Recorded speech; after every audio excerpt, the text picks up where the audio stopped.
It's so ganda. Ayan ang nangyayari pag...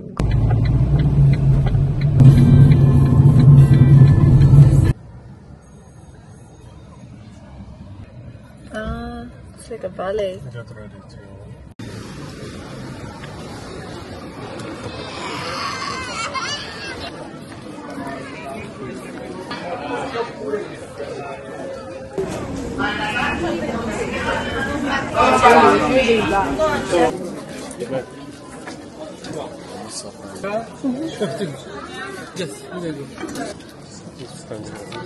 So our ticket was 18 euro, 36 euro for two to walk around the city of Pompeii. So how many steps do you think we will make today? I don't think we'll make a lot, but let's see. Yeah, okay, let's see. Our goal is 20k. Our goal is 20k. That's a lot. And I was slippers. I am wearing slippers. I was wearing a nice sandals, but I changed it. Doon na tayo sa pinaka-komportable. Nice weather for my weather report. I think when we go up there na doon sa pinaka-center of the city, I don't think there are trees there. I think it's all ruins. There was an offer earlier that if we want to take the guided tour with English-speaking tour guide, it was 40 euro per person. So we decided to just get the express ticket. And Google the shit out of it. Yeah, and just Google. Because we're trying to save money. Because the parking was so expensive. 20 euro, 1,000 pesos for the whole day. And we're not even gonna use it for the whole day. We're just gonna raw dog this. Raw dogging south of Italy.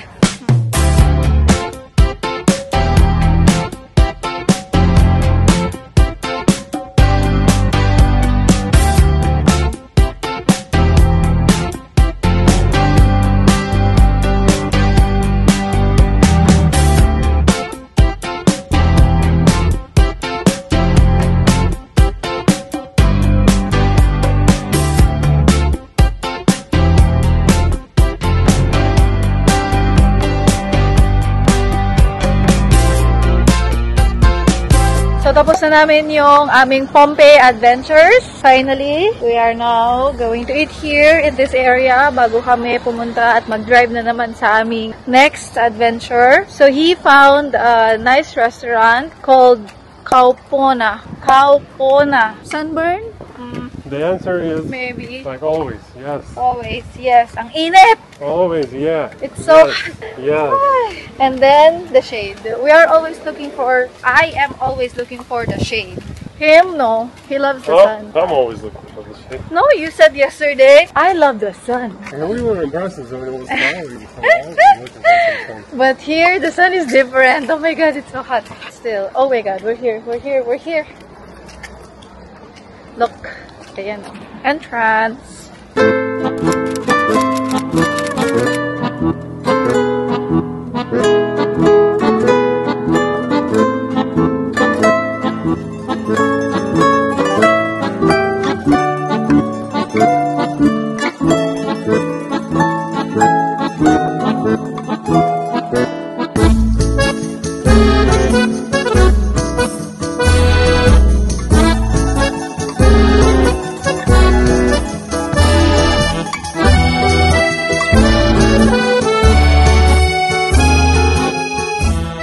Tapos na kami mag-lunch, and now we are on our way to Sorrento. It's 36 degrees at napakainit, Diyos ko Lord. And my task for today is to spot the ZTL signs around Sorrento.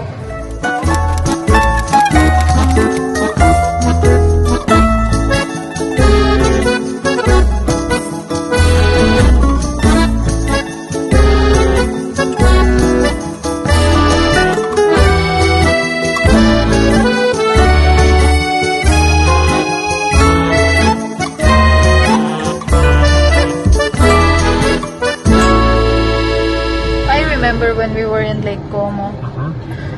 It kinda looked, oh my god, it kinda looked like this, but the roads were narrower.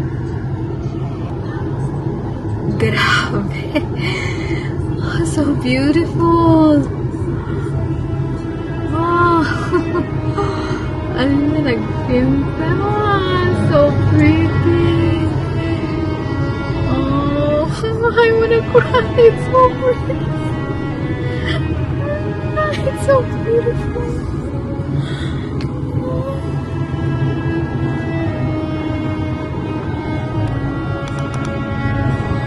Naiyak ako maganda.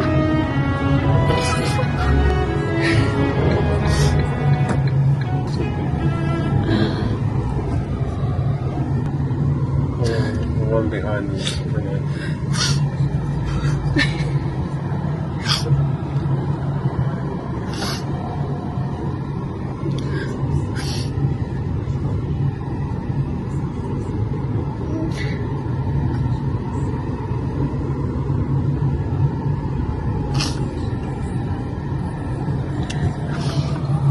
Stop. Yay. We stop and take a picture and the view, give the view and we go. Let's go.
Naglalakad na naman kami para makakita na naman ng magandang view. And then later, we will try to find a cafe, maybe eat some gelato, and have some coffee again. Wow, ang ganda! This is such a nice park, babe. Look, ooh, so pretty. Sana all. Ganda dito, oh. Ganda. Oh, so nice. So if you check in those hotels, oh my God, you will pay 100,000 per night. Yeah, Hotel de la Serene. Try.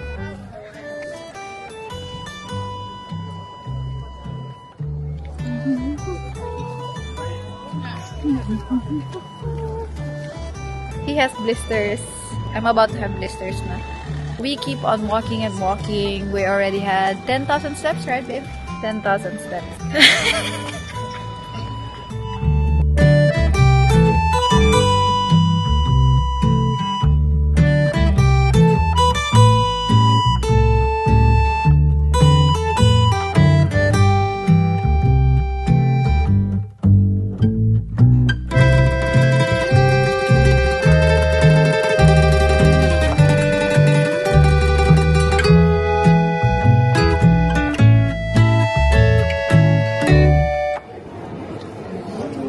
Gelato.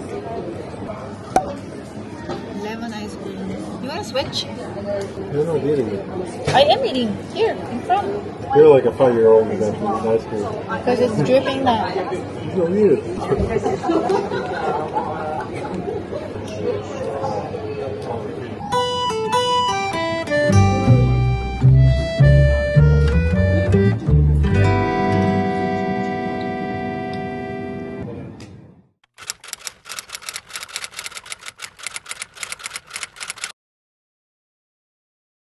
So, tong part na to is yung papasok na kami ng Positano. So, as you can see, yung mga daan is masikip, tapos maraming sasakyan, maraming turista. Noong mga time na yun, kasi pa-sunset na rin, so dumadami na yung mga tao sa labas. Nahihirapan kami sa part na to kasi yung parking na nahanap namin is full. Tapos, hindi na rin kami nagkakaintindihan sa part na to kasi nga, ina-expect niya ako na mag-Google Maps, tapos maghanap ng ZTL, maghanap ng parking. Yung ang dami niyang pinapagawa sa akin, ako, hindi ko mapagsabay-sabay lahat kasi nga, hindi ako nakakapag-multitask Mars. Kaya, nag-away kami sa part na to. Yun, napaiyak na ako sa part na to kasi hindi ko na rin kaya yung pressure. Tapos, galit na rin ako. Galit na rin siya. Away-away kami. Pero, okay lang kasi part naman yun ng kahit anong relationship, diba? Heist. Kaya kung napapansin ninyo, itong mga clips na meron ako is hindi na ako masyadong nakakapagsalita, hindi na ako nakakapag-vlog. Kasi nga, bad mood na kami pareho. Ang laki pa naman ng expectation ko for this part of our travel. Kasi nga Positano, diba? Ang ganda sana ng mga pictures. Pero, unfortunately, yun yung nangyari. Ano magagawa natin? Ganun talaga. Dinner time! Mukbang. Cheers. Cheers. What do you think of our choice of restaurant? I think it's a great location, a nice view, and the food was Nice really view? good. Your view is nice. Mine is a white one. You chose that seat. It's a nice. Okay, I'm gonna show. That's his view. My view. And then our view.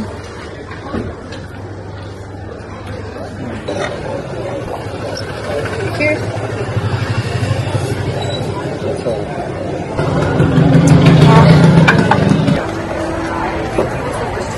Update, umuulan! Oh my God, umuulan guys. It's raining and we had to move. How's the food with the rain?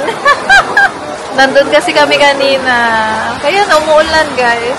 They're running.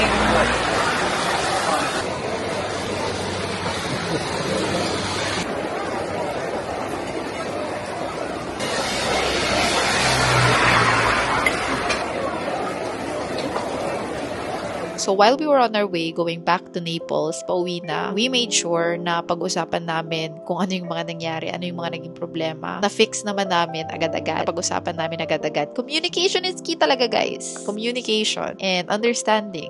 Patience and space for each other's mistakes. And then, ibang problema na naman bukas! Period. Wait, did we get the 046 or it's expired? There, it recognized. So you can park till 9:30. There's our ticket. We need to come at 9:45 tomorrow. Oh, 046. Yeah, 046. Okay, good job, babe.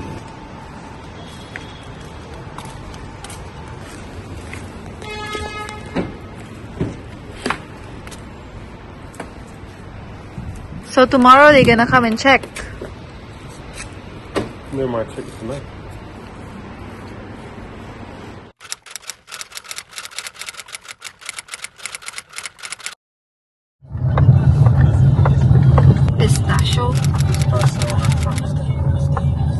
Pistachio and chocolate croissant. And then what if pistachio is not available? Chocolate is okay. And then what coffee do you want? No need for coffee?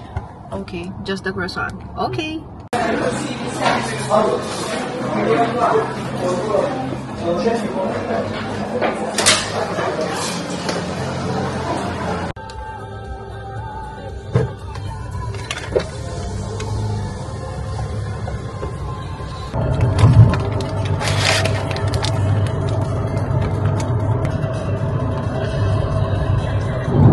Good morning!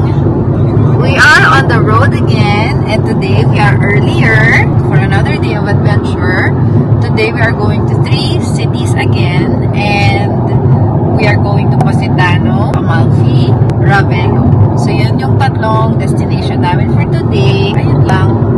We will take you with us, of course, as usual.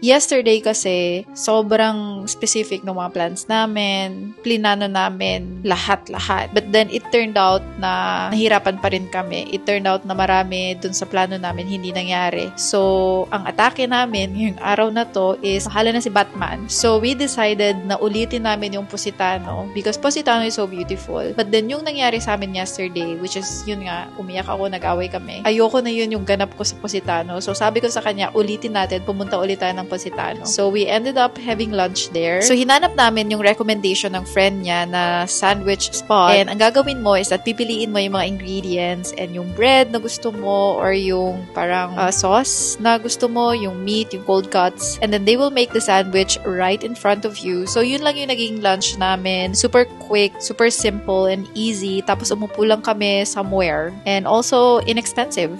And then, after namin mag-lunch, is nag-decide kami na to go further south. At yun na nga, ang makikita namin doon is Amalfi. Ang una kong sasabihin muna is disaster tong araw na to. On the way pa lang, papunta ng Amalfi, nakikita na namin yung volume ng sasakyan. Nakikita na namin yung volume ng tao. Little did we know, August pala ang pinakamaraming tao sa mga tourist destinations ng south of Italy. Kasi pati yung mga locals is nakabakasyon din sila. So, diba?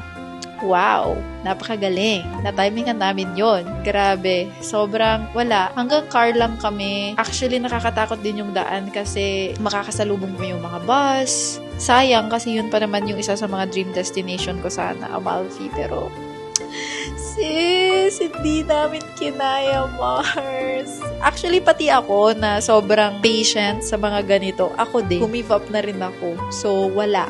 Fail ang Amalfi namin. Period.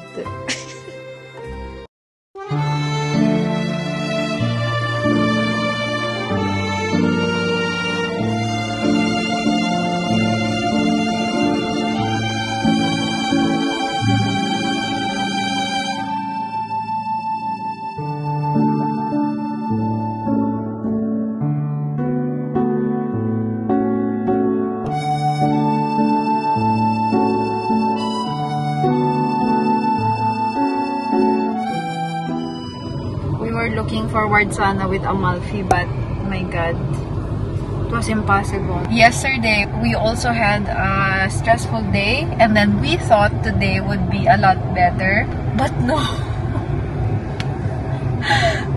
Today is another set. Another set of challenges. So now we're just driving. we're just driving. We don't even have Waze. We gave up on our Waze. Look, no more Waze on that. And we don't know where we are. Wala na kaming direksyon at this point. Nagde-drive na lang kami. Pa-south na to ng pa-south. As in, ang layo na namin sa mapa. Up until this moment, hindi pa rin naka-on yung GPS namin. Sabi namin, bahala na. Let's just drive. Baka meron tayong makita somewhere there. Kung saan pwede tayong tumigil. Guys, wala pa rin. Wala kaming nahanap. Walang kahit anong pwede kang pagparkingan and dun ka magsistay. Ewan. Wala talaga. Hanggang sa, actually, kung makikita ninyo sa clip na to, ayan, puro green na yung nakikita namin. Wala na. Wala nang mga bahay, wala nang mga building, puro green na, guys. Narating namin yung point na yon ng south, na puro green na yung nakikita namin. Ngayong nag-edit ako, parang nagpa-flashback lahat sa akin itong mga experience na to kasi at that time, wala. Para na kaming ewan. Nag-decide na lang kami na bumalik na lang ulit sa Sorrento. I think bumalik na lang ulit kami sa Sorrento and doon na lang kami kumain, whatever, I don't know. In short, wala kaming napala today. Wala din akong napalang pictures. Wala, hindi ko nakuha yung money shot na picture na pinapangarap ko. Wala itong araw na to. Ayaw ba sa atin ng south of Italy? Kasi parang lahat ng experiences namin day by day, lahat sobrang challenging. Parang laging may problema, may conflict, may situation. Basta, ayaw ba sa amin ng south of Italy? But then one thing we realized also is that those experiences that we had there made our bond stronger and made our relationship stronger. By the end of the day, na-realize namin na buti na lang ito yung inuna natin. Kasi ngayon sure na kami na kahit ano yung harapin namin, moving forward is going to be easier na. Kasi nalampasan na namin yung mas mahirap na part.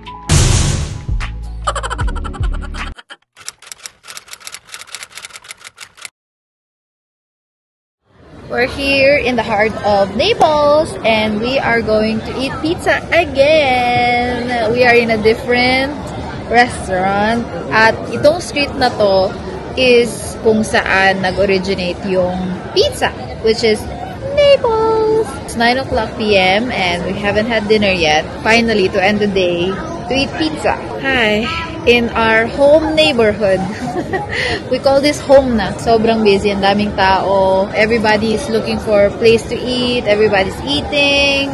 The energy is really nice. Super high energy here.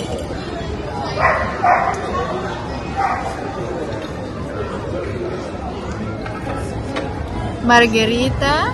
4 formaggi. Enjoy!